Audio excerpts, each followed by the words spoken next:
Have you ever felt that you as a woman may not appear to measure up when you see incredible women in strong roles? You may be surprised when hearing from women in these positions and how we all share many of the same challenges. Thank you for joining us for the SheEO Lead-In podcast with Rebecca Jones as we share the journeys of women.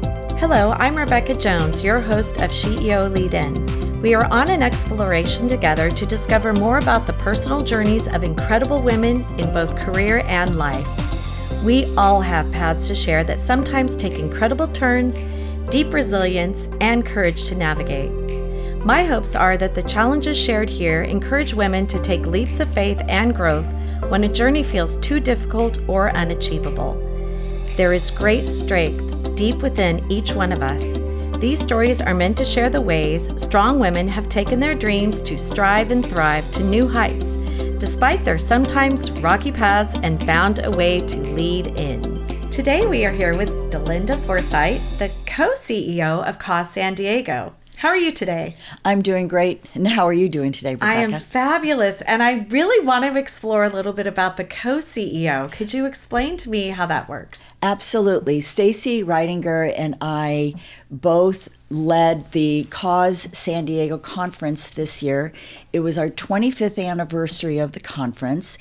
In years past, for 23 years, it really focused on supporting the nonprofit sector. Mm-hmm. Last year, it shifted to supporting the for-profit sector, and this year was a major focus on supporting and educating the for-profit business leaders in San Diego to understand that business can be a force for good. It has not reached its potential as a force for good, but with the support and collaboration of nonprofits, business leaders can really rise up and be a major influence in the community. Well, and definitely, and they're employing the folks in the community, and they really are at the center of a lot of things because, you know, people need success, they need a purpose, and obviously they need money to take care of themselves. So I think I totally agree with you. I am very, very pro-business. I have always been that way. And, you know, I just really love to see people thrive. So I think we're on the same page as far as that goes. Absolutely. You can only, government and nonprofits can only achieve so much. And when you look at the makeup of small businesses, especially, 99% of businesses in San Diego are small businesses. They need to attract, retain, and engage employees. And when you look at the values of the younger generation, they're all about social impact. That's why I'm so excited about Gen Zs, because they get it. I've read a lot of articles that say that they are considered to be, or have the potential to be, the most philanthropic group of, or generation since the greatest generation. So I have a lot of hope because they get it. They understand what's at stake. And this is one of the reasons I worked so hard to help business leaders understand the impact, the positive return on investment, social impact can have on their businesses. And I experienced it firsthand myself. That's why I know this stuff works. Well, you know, you bring up a very interesting and I think very important thing, and that is we can always learn from our younger people. There are a lot of people that think, oh, I don't know if they do it purposefully or if it's just subconscious, but there are a lot of older folks like, you know, our age, and they look at younger people and they think they don't have anything to bring to the table. They absolutely do. And everyone needs to have their voice heard. Mm-hmm. But when you're working together with younger people, I think you're growing as you're learning something for them because you're becoming more relevant to that younger generation. And let's face it, I'm not going to work forever. I mean, I definitely, you know, want to learn. And at the end of my career, I want to know that I did the best that I possibly could and I continue to grow. during all of that? Well, you've touched on so many things that are near and dear to my heart. I think this is one of the reasons I was so excited about meeting with you today. I've heard so much about you. I've heard you speak at different events, and I'm like, I really think that we have a lot in common, and you just confirmed that. Before I took on this position with Cause San Diego, I worked in the office furniture industry for 35 years, and I ran my own company, Innovative Commercial Environments, ICE. I started ICE from a spare bedroom in 2006. I was a single mom. My son got into Georgetown University, and I was already in debt from private school that I'd put him in high school. And I knew I could not afford Georgetown at all. And I had just met my now husband, and he encouraged me to become an entrepreneur. So I started that company 2006, like I said, from a spare bedroom, and I made more money the first month working for myself than I had the previous year working for somebody else. Wow. And that was like, oh gosh, he was right. And there was another person, Steve Rosetta, who is now the IQHQ co-founder, one of the co-founders of IQHQ. And he was at Cushman Wakefield at the time. And Steve also encouraged me to start my own business. And one of my very first employees was Elise Cooper. She was a full-time student at Cal State San Marcos, and she worked for me full-time as well. So we're talking about a 20-year-old young woman who came in. She purchased the company from me in 2022. It was supposed to be just a part-time job, but she stayed on, and I will tell you, it was really great mentoring her for all of those years. And I did not do it with a lot of intention. My last name is Forsythe, but I don't have really a lot of foresight. It's really interesting. I do things very intuitively. And it just felt great working with her and supporting her. And the individuals that came to ICE in the beginning were all young women with little to no workplace experience that were willing to take a chance on a startup. And she came in, she did a great job right from the beginning. And she just was blooming under, I don't want to say under me, but really in partnership with me, because I always looked at it as partnership. And you were saying we learn as much from the younger generation as they learn from us. Absolutely, absolutely the truth. When you start mentoring a younger person, you think, oh, well, I'm doing this for them. But you don't realize until the end, like, oh my gosh, all I learned. It's unbelievable how much I learned and changed and shifted. So she started at ICE in 2008, graduated 2012, and her Cal State San Marcos was one of the accounts that I was targeting, and I started calling on them. And then she was going to classes there, and I would give her, proposals to drop off. And she started developing a relationship with the facilities department at CSUSM. And she realized, hey, I like this sales thing. And from there, it just kind of took off. She didn't leave. Here she was supposed to just be there for college while she was going to college. And then she really loved the industry. She is in my opinion, in 35 years working in the industry, I've never worked with anybody as talented as Elise. And I don't want to take anything away from her. It's her skill set, it's her talent. But I know that mentoring her helped her ramp up in half the time. Well, and you exposed her to something. But I would say, you said a little bit earlier that she took a chance on you. Mm-hmm. I think you took also a chance on yourself when you started your company. It is very, just for our listeners today, it's scary starting something. Oh, yeah. If you feel comfortable when you're out on a limb and you're starting something brand new, I have no idea how you do that, because that is not common. It's very common that you're scared to death and you're thinking. I remember when my ex and I started our business, For several years, I was thinking, oh my gosh, we're going to lose this house. We could lose this house if we don't figure out how to turn it around. And, as you're going out there and you're getting new accounts and you're thinking, okay, is this going to be the one? And then it fails. And then you go, oh my gosh, it's not the one. It's not the one.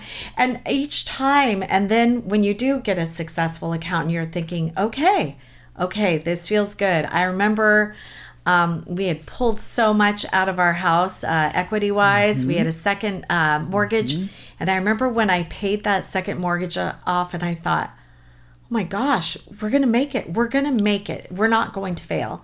That is a really awesome thing. But in the beginning, it never feels like that, does it? No, it doesn't. It's terrifying. Becoming an entrepreneur is terrifying.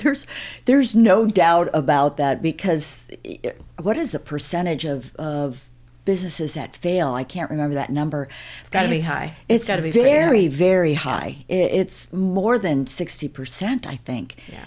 And when you, the thing with me is my back was up against the wall. Yeah. My son had a goal to go to Georgetown. I knew it was going to be a long road. He ended up getting a Fulbright scholarship and accepted into Cambridge for his PhD. He worked with the United Nations. Wow. Doing all kinds of work all over the world, and that's not a paid position. So I knew that this young man had a lot of potential, and I wanted him to be able to reach that potential. And if I didn't become an entrepreneur, there was no way I was going to be able to achieve that.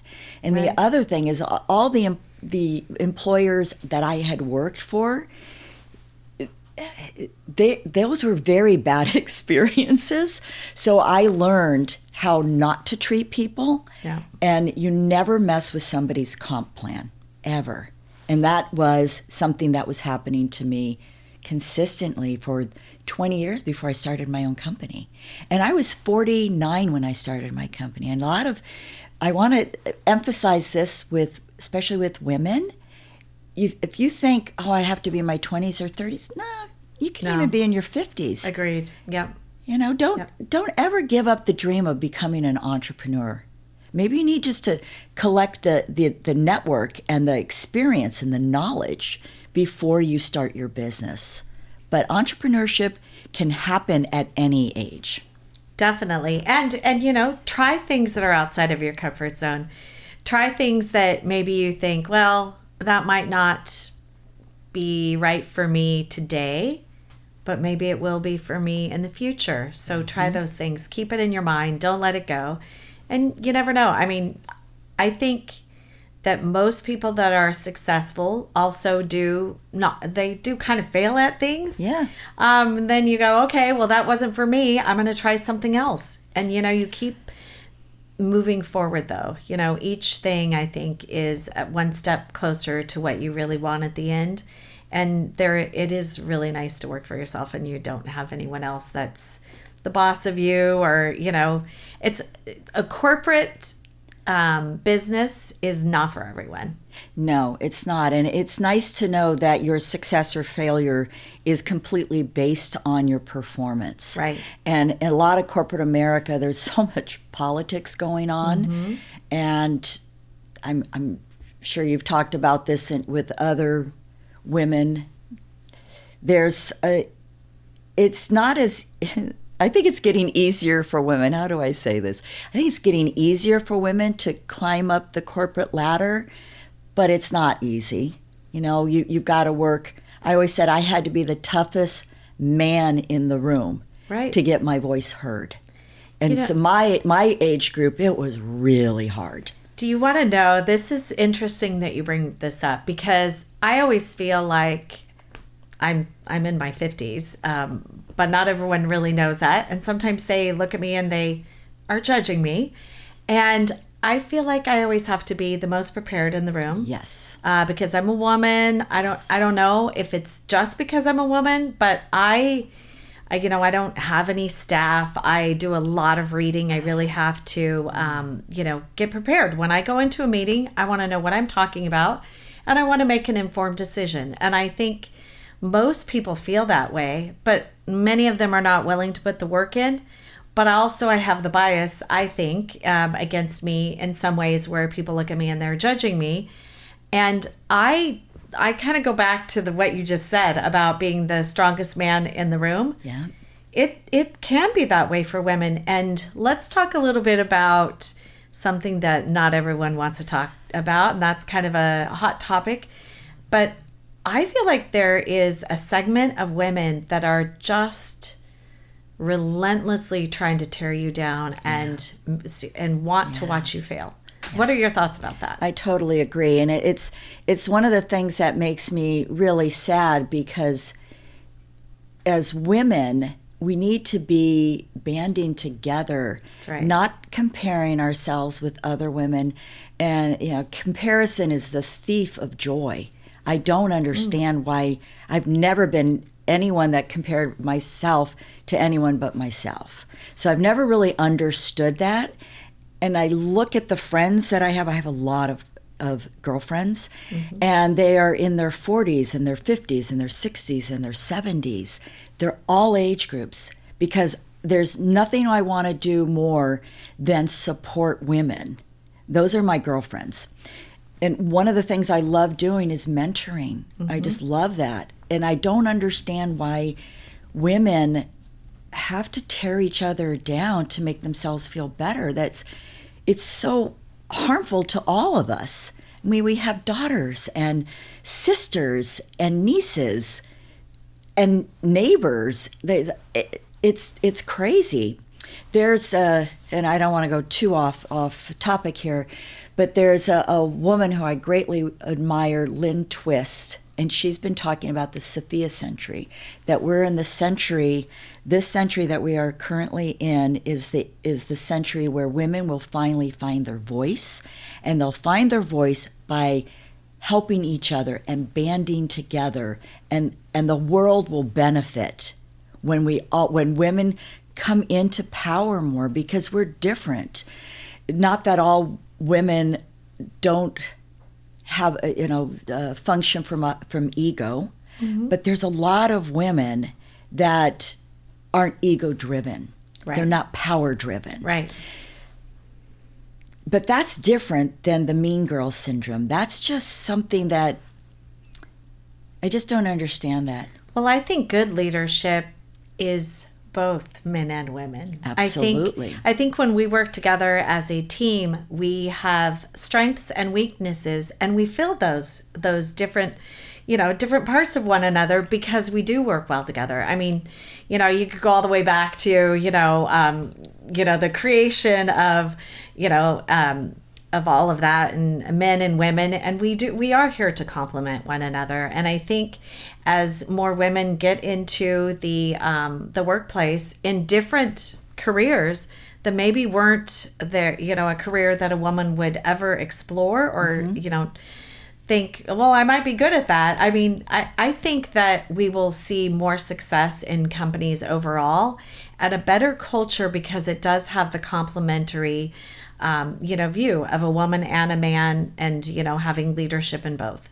Yes, and Lynn talks about that. Yeah. That for previous centuries, it's been only men leading, and that is it's not balanced. You need the female energy and the male energy. You need the balance, and when you have balance, whether it's a marriage or a company or a partnership, when you have balance, she equates it to how an eagle soars. And if it's only flying with one wing, it's out of balance. It needs both wings to soar and fly. So absolutely, the balance is very important, but it's been out of balance. There haven't been enough women in leadership. That's why I admire you so much, because you're bringing that feminine energy into the community. Absolutely. And again, I think, having both is really important. It's not one or the other, it's both. And I think as we went through the pandemic, I think, a lot of the issues that were maybe bubbling under the surface have come more to the top. Yeah. And I think we've really seen that innovation is about having a lot of different voices at the table, Yes. having a lot of different opinions, and figuring out how to work together and not have one side of anything. And, let's just for one brief moment, let's just talk about politics and the political divide. I think it's really important that we continue to remember, if you are only listening to one voice and not the other, you are again not balanced, and you can't operate like that. And I loved how you brought in the whole marriage part of it, because marriage is a partnership. It is. And partnership too. You can't have one person coming in and saying it's going to be all my way. Nope. And that's how it's going to go. It'll never work. It will always fail. Absolutely, you are so right on that. And I was going all over in my head what I wanted. Is like, this, should I talk about this? Should I talk about that? When I look at the company that I just sold to my key employee, Elise Cooper, who I'm going to her baby shower right after this. I'm very excited to see all my former coworkers and to spend a little time with them and to honor her and this next stage. It's really exciting, because I think motherhood is it balances you out too. It changes you in such a great way. So I'm eager to see how she's going to grow, because in the last 17 years that I've known her, she's grown so much, and I've grown so much because of our partnership. Yeah. And I always looked at us as equal. From the day she started working at ICE, I've always looked at that as, we're all in this together. Yeah. We're partners here. And she and other employees, Ely Stevens also helped create our culture at ICE of mentorship, of inclusion. And you talked about diversity. And everything's political right now, and a lot of people think DEI, diversity, equity, and inclusion, is political, and it's not. It's good business. You need that diversity of thought, of age, of gender, of ethnic background, of socioeconomic. When you bring that in, that's when you get powerful. Yes, It's really powerful. And I saw that at ICE, that we had that. And I'll give you an example that I think is very timely. In 2015, Elise and Elise, we always made a joke about that. Elise and Elise wanted to have the work from home, the remote work option. Yep. And I'm a boomer, and I'm like, are you kidding me? Work from home, everybody's going to be doing their laundry and walking their dogs. That's never going to work. And my husband had retired from a 37-year career at MetLife, joined ICE in operations. I'm not an operations person. I'm very much a marketing person. He came in, and we were both talking about this, like, well, that, I don't know. I don't think we want to do that. But we did it. We suspended our disbelief, and we had this work remote option. 2015. Fast forward to 2020, we were already set up. Right. We didn't miss a beat. Right. We had competitors that had 50% pay cuts. Wow. And 25% layoffs. We had 0 layoffs. We had 8% growth. And we did take a 10% pay cut for a few months just to see if we could, to make sure. We wanted to shore up our cash. Before 2020 was over, everybody had their full pay again. Yeah. Yeah. Well, that's being innovative and, trying new things. I think it's always important to, look at your operations, look at everything that you're doing. Can we make it better? Can we continue to grow in a positive upward trajectory? And I think a lot of that has to do with being smart, but also, planning for the future and looking at things constantly. And I think that every successful business, like you started out and you were going, oh gosh, are we doing the right thing? Is this going to work out? I mean, when you start a business, you don't know what's going to work. You have to continue trying new things. It's a must. It has to happen. So let's just switch gears for a minute here. And that is, you've got life, and you've got career. How do you balance those? It really can be very tricky at moments. Yeah. I always felt like sometimes, gosh, I'm failing right now. And, for us in the, the furniture market's coming up and all of that, when I'd have to deal with all of that. And I got 2 little kids at home, and I'm thinking, oh, shoot, with my, my business that my ex and I owned, I was always thinking, oh my gosh, I'm failing right now. And then the furniture market would be over, and I'm like, oh, I'm crushing it. And then furniture markets would come. I'm failing. Isn't it just a time where you just go, okay, you're going to crush it sometimes, you're going to fail at times. How do you balance that?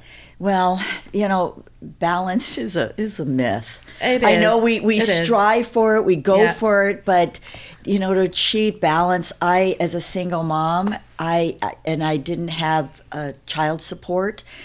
And I was the dad and the mom. My family lived in Arizona. I mean, I was everything. I had no family here. It was, oh my gosh, those years were so hard, Rebecca. I've never forgotten those years. I don't dwell on them. It was all information.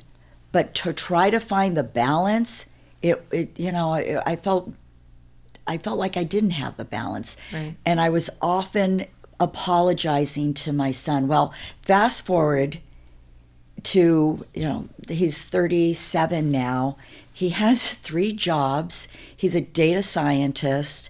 He's doing very well. He's got he has written a couple chat GPT programs. He specializes in artificial intelligence. And he also works with his partner, Jack's company, another startup, and Jack also works at Jet Propulsion Lab, and they're working so hard. Yeah. So no, I didn't have balance, but I taught him work ethic, and that's huge. So I did feel kind of bad about that. And when I married my husband, I also inherited a daughter. She lives also here in San Diego. My son lives in San Diego, and 2 grandchildren. And now I get to really be a good grandmother, I mean, not that I was a bad mother, but, we beat ourselves up as women. I think we do. We're definitely our own worst enemies. So back to what I said a little bit earlier about the mean girls. Since we're already hard on ourselves, we definitely don't need anyone else to be, hating on us and, giving us a hard time. I think we always just need to figure out, and I am wholeheartedly believe we should support other women. And, I find myself thinking, gosh, I think about this a lot. Why is it something that is still continuing to happen after all this time about us being in the workforce? I don't know why. It's very frustrating.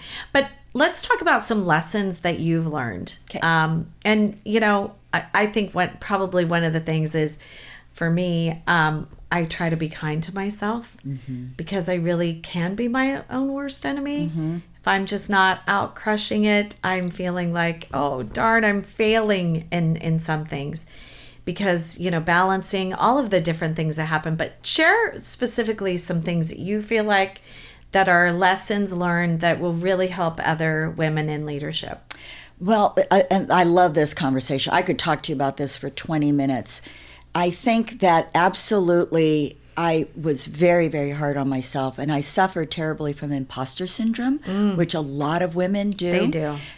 They don't think they're good enough, and you won't even apply for a job unless you have 100% qualification, whereas a man will have maybe, and this is generalization, of course, 50%, and they'll be like, yeah, I'm going for that job. And women, we feel like we have to be perfect. That is the worst thing you can tell yourself. Yeah. You got to let go of that perfection. And imposter, I think what I did is I acknowledged it, and then I just pushed through it. It's like, okay, that's how I feel. That's all right.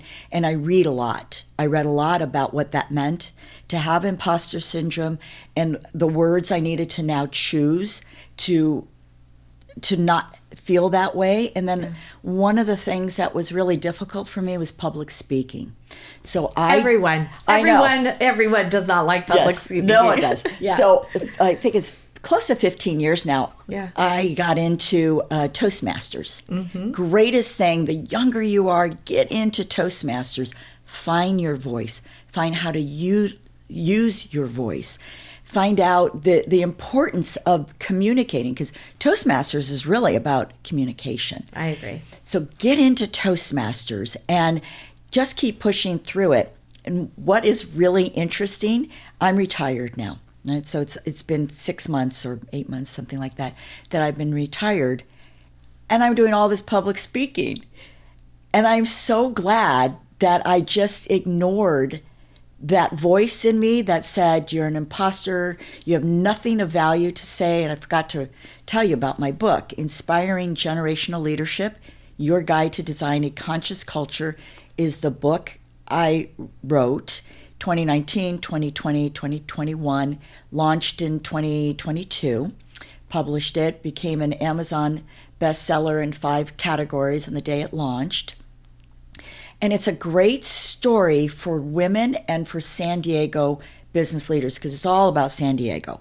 And I tell a lot of stories of a lot of different San Diego business leaders, like Malin Burnham, like Steve Rosetta, Stath Karras, Sandra Pelletier, and other leaders, and their journey in San Diego business leaders, and how important it is to surround yourself with like-valued individuals that lift you up and that help you through these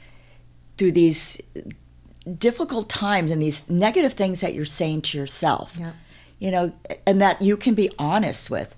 The only female mentor I ever had was Barb Shodos, so the publisher and editor president of San Diego Business Journal, who just resigned last week to take a position in the desert. And she really helped me with this. It's not really a career as a writer and a speaker and a keynote speaker and going on podcasts. And I'm doing a lot of mentorship now with young students, university students. But she was the only person that ever really supported me. And it's interesting because it's in retirement. Yeah. And it's this new career. And people don't, your career is not who you are. It's just what you do to make a living. Correct, yeah. And in retirement, you can finally find the time and the opportunity to do what you really love and to live a life full of purpose, because you're not seeking money. It's not about approval. You can finally just shed all that and really be the woman you were meant to be. So I would encourage women to just, these are voices that we have in our head. Surround yourself with people that tell you the truth. And sometimes it's going to agree with that voice in your head. Up. Yes, I agree though. Yeah. I agree because if you're on the wrong track on certain things, it is good to know that. And I think also being around people that, back to your point of wanting to mentor you. Yeah. Friendship can be mentoring too. Absolutely. Mentoring can look very different in any situation. I have a couple of mentors that were different political parties, a female and a male, and I found everything that came out of both of their mouths really important to help me and, to become the best version of myself. And I continue to grow. We always should be continuing to grow. I think that's one of the things our listeners should take away from this conversation. Always grow, always continue moving forward. Really important. And, there's a lot of people that are going to help shape you.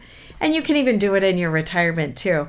Yep. But I'm just wondering, what's next for you, DeLinda? What's happening? What are you going to do? Oh boy, this is another long conversation. But my mother was taken by the Nazis when she was a very young child.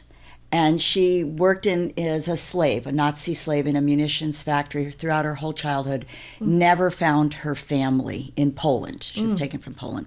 And she was taken from a Catholic church. And through a dream, my mother was told by God where her family was in Poland, and she went and she found them. And then in 2019, I woke up from a dream, and God said, "You're going to prove that miracle," and I did. We did DNA testing, and I proved without a shadow of a doubt that these are our relatives in Poland. Wow. And next year, I'm meeting with the relatives again, and I'm going to try to recreate my mother's story and write her story. So that's my big retirement project. Wow, I that know. is phenomenal. I know, I'm really excited about that. I'm Polish too, just so you know. No! Yes. Look at how we have so much in common. We do. That is incredible. Yeah. Well, I'm excited to read that book. Okay. Really excited. Thank you so much for being a guest today and sharing this phenomenal. You really are just, your energy is amazing, and thank you. Really appreciate you just chatting with us today.